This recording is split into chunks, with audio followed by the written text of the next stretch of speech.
This is an explanation of how we use Google Chrome Music Lab Song Maker to discuss tempo and mood with students. Now, in class, what we had the students do was create a song using 4 bars, and then in a manner very much like musical chairs, we would have the students get up, stand up, go to the device next to them, sit down, listen to that song, add additional 4 bars, and continue on with the mood of the song, adding their own interpretation.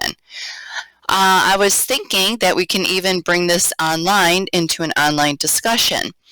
So this particular video is going to show you how to use this in Schoology, but really any LMS can work. So the initial post is having the students create that said song again, or not again, but in Google Song Maker to generate an online discussion. So what it is telling the students to do is go to Google Music Lab Song Maker, and I already, for the sake of time, went in and created a song based on my current mood. So the students would go in, create this song, and I'm just going to do a really quick change here so it will prompt me to save this song. And the students would then save their song once they get to their 4 bars based on mood. They're going to change their tempo, the instruments, so on and so forth. And then they're going to copy this link. This is a unique link to that specific song.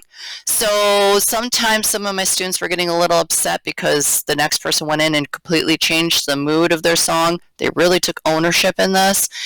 And I rest assured that every time the student sat down and saved the song, it generated a new link.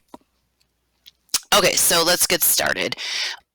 In their post, they can reply to their post here. So they could type their paragraph explaining the mood of the song, so on and so forth. And, you know, in Schoology, they have a built-in spell check. But just remember, to initiate that built-in spell check, you do need to click within the bar here to get that up and rolling. What I have my students do is, even if they're doing these discussions at home, best practices, in my humble opinion, is have them type it out in a separate document, being Google, Microsoft, whatever you use. That way they can look at grammar. If something happens, it saves for them, and they don't have to go back to the drawing board over and over again.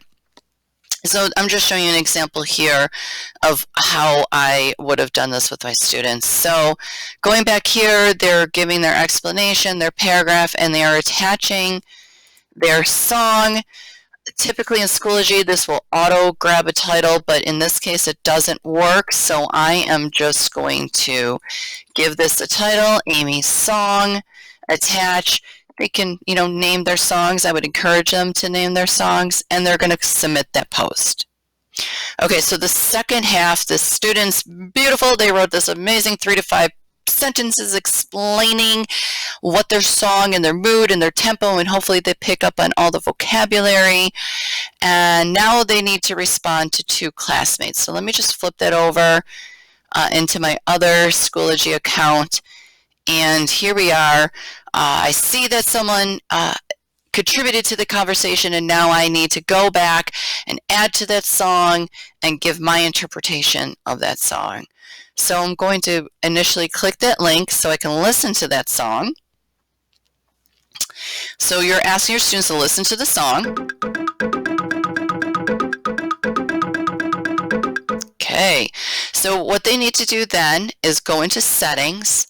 They need to expand that song by 4 more bars, and as you see, if you've done this before, there's a variety of other settings and tools that you can use in here. Click check, and then they're going to go in and contribute to that song with their own interpretation. So I'm just going to go in and click a couple, not very thoughtfully going through. Of course, you would want your students to go in and be a little bit more thoughtful, but for time's sake, here we go. I contributed. Okay, so then once I've completed as a student my 4 bars with my interpretation of the mood of the song, I'm going to click Save. Again, I'm going to copy the link, but this time it's a different link, and I'll show you what that looks like in a moment. So going back to Schoology, I'm now going to reply to my classmate. Nice work. this is my interpretation, so on and so forth. And I'm going to add my link to the song. Add my link, give it a title, and post my reply. So let me just close out of this here. So what is happening is now we have the original, the OG song that was created by that student. Okay, here we go here. As you notice, it's only 4 bars long. Now the student added to that song, extended the mood with their own interpretation, and you'll see that it's added here. That's that. So that's the way you could bring on online discussions using music and Chrome Music Lab SongMaker. The 4th and 5th grade students that we did do this with in class absolutely love this. The way they interpreted each other's songs and actually took ownership in their music and were very thoughtful about basically telling the story through music of how they were feeling. So very social emotional learning, making that connection. And now we could easily bring this online using a really simple tool and bringing music into a music discussion.